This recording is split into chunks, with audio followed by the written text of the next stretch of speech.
Good evening friends. So ఈరోజు daily current అఫైర్స్లో భాగంగా ముఖ్యమైనటువంటి అంశాలు చూద్దాం.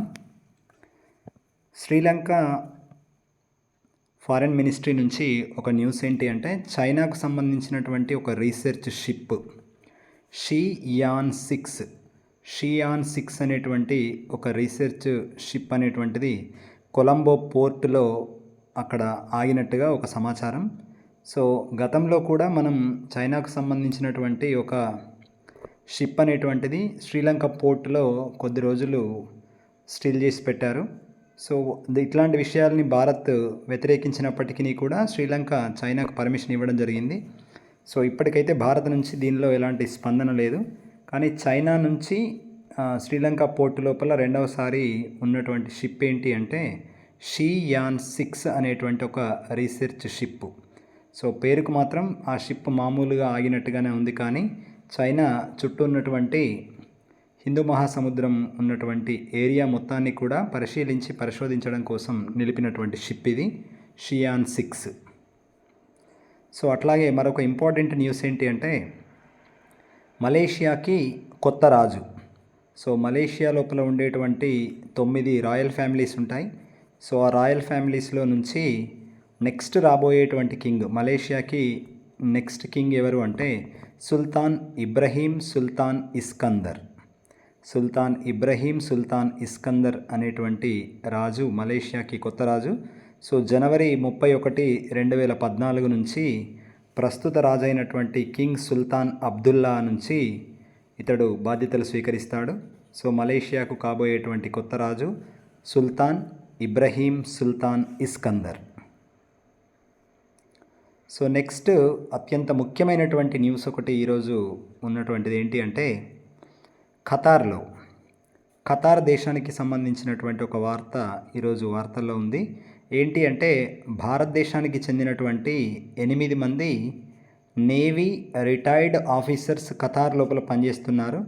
సో ఆ ఆర్మీ నేవీ ఆఫీసర్స్ పైన ఖతార్ దేశం లోపల ఒక నేరం మోపడం జరిగింది. సో ఆ నేరాన్ని విచారించి ఖతార్ కోర్టు ఏం చేసింది అంటే 8 మందికి కూడా మరణశిక్ష విధించడం జరిగింది.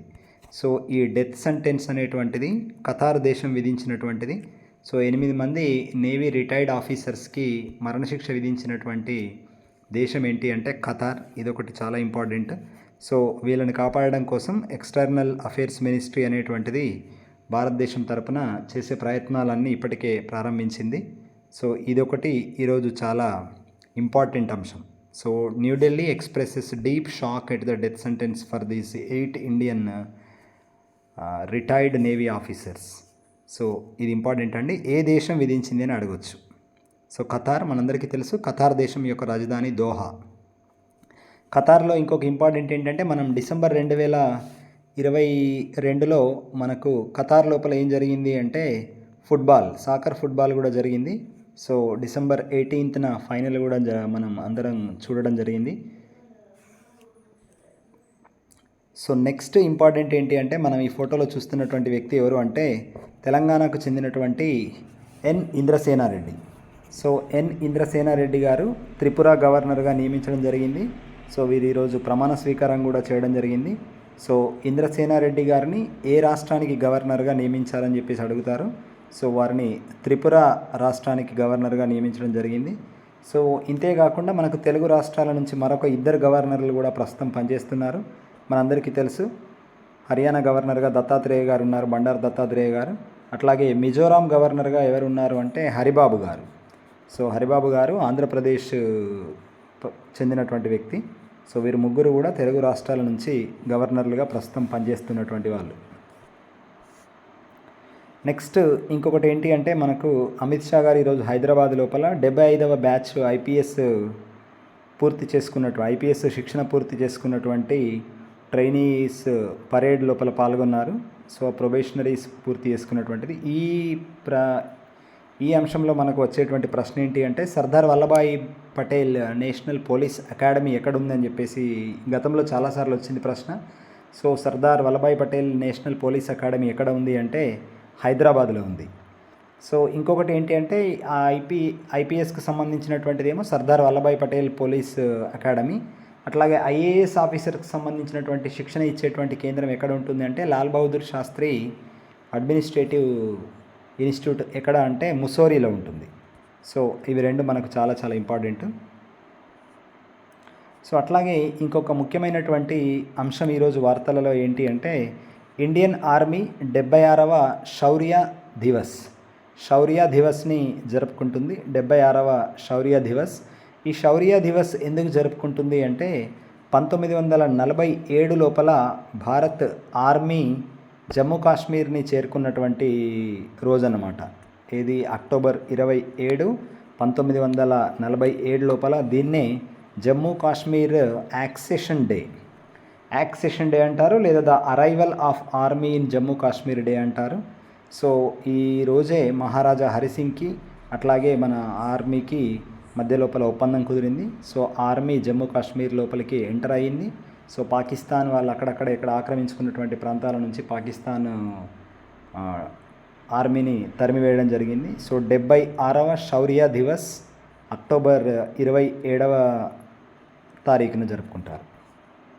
సో అట్లాగే ఇంకొక ముఖ్యమైనటువంటి అంశం ఏంటి అంటే actor Bollywood actor Raj Kumar రావుని ఎలక్షన్ కమిషన్ ఆఫ్ ఇండియా ఇతడిని ఏం చేసింది అంటే ఐకాన్గా నియమించింది. నేషనల్ ఐకాన్గా ఎన్నికల సంఘం తరపున ఐకాన్గా నియమించడం జరిగింది. సో ఈ రాజ్ కుమార్ రావు అనేటువంటి బాలీవుడ్ నటుడు ప్రస్తుతము ఎన్నికల సంఘం తరపున నేషనల్ ఐకాన్గా సెలెక్ట్ చేయడం జరిగింది.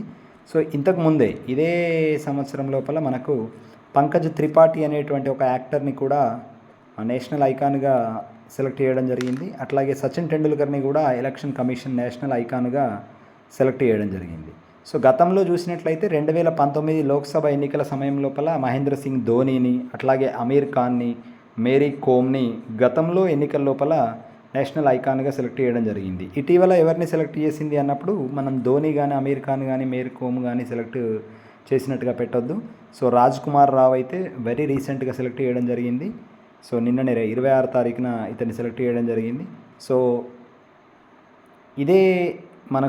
ఇదే సంవత్సరం లోపల పంకజ్ త్రిపాఠి, సచిన్ టెండూల్కర్ కూడా నేషనల్ ఐకాన్గా ఉన్నారు. ప్రీవియస్లో 2019లో ధోని, అమీర్ ఖాన్, మేరీ కోమ్ ఆ పేర్లు వస్తే మనం పెట్టొద్దు. సో ఇవి ఈనాడు ఉన్నటువంటి ముఖ్యమైనటువంటి కరెంట్ అఫైర్స్. సో అట్లా నిన్న మనం ఆల్రెడీ చూసాం, నరేంద్ర మోడీ గారు 7th మొబైల్ కాంగ్రెస్ ప్రారంభించడం జరిగింది అని చెప్పేసి.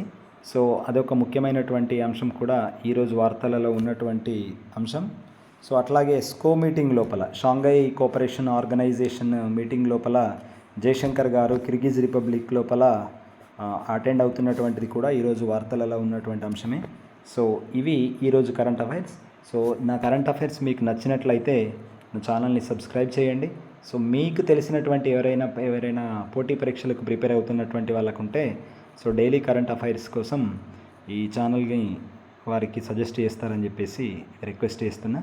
Thank you friends.